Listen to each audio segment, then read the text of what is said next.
Chapter 20. Jess stood in front of the closet surveying the dark contents.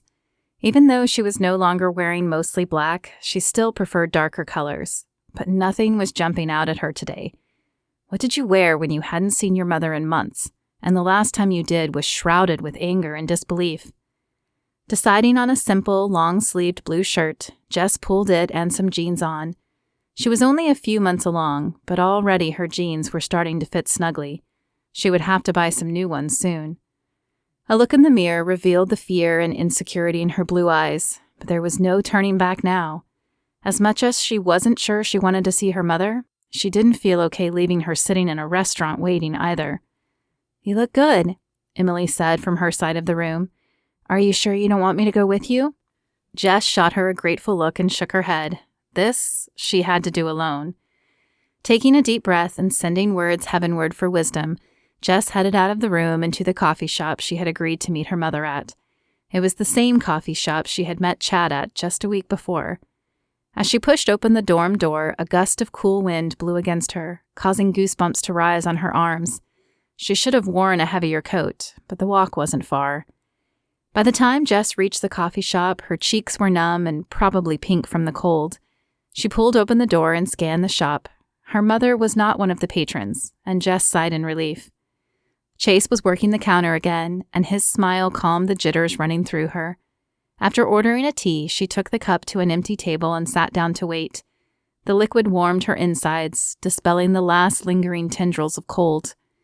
Her mother walked in a few minutes later, and Jess almost didn't recognize her. Her dark hair was combed and had regained some of its sheen. Her blue eyes appeared unclouded and focused. Had she gotten off drugs? Her lips curled in a small smile as she stepped in Jess's direction. Jess had forgotten how much she looked like her mother.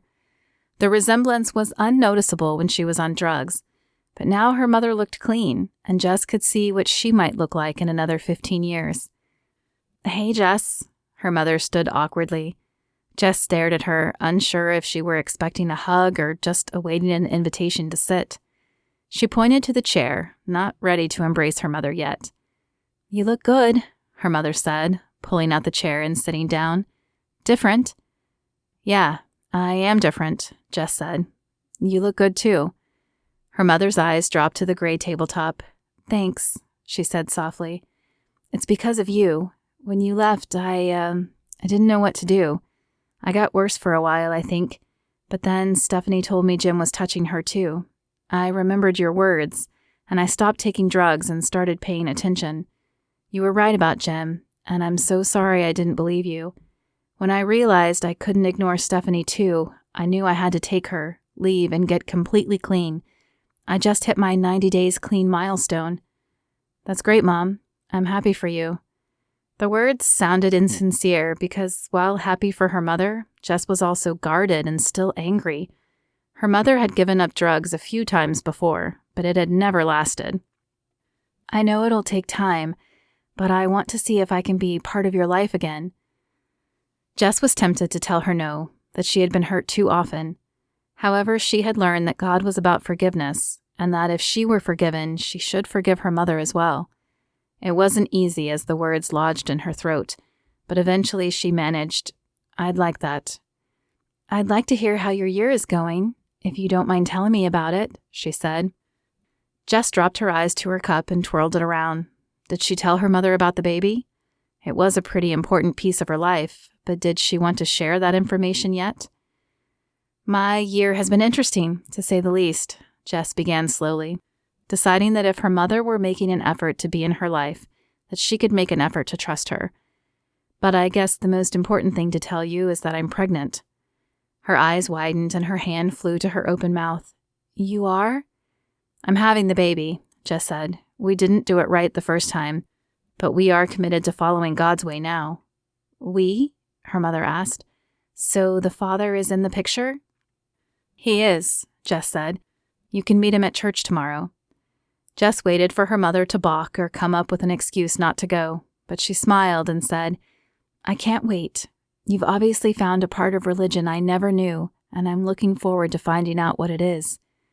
"It's not about religion, Mom. It's about Jesus.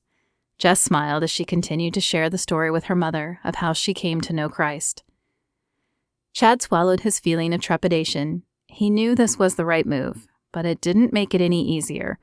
This had been a part of his life for the last few years, and he wasn't sure who he would be without it. "Can I help you?" The salesman was an older man with a pot belly and a bald spot. "Yeah, I need a car," Chad said. "A nice, safe, economical family car." "Yeah? We got lots of those. Follow me." The man led Chad through the parking lot to the used car section. After test driving a few and haggling over the price, Chad followed the man into the sales office and spent the next half hour filling out forms.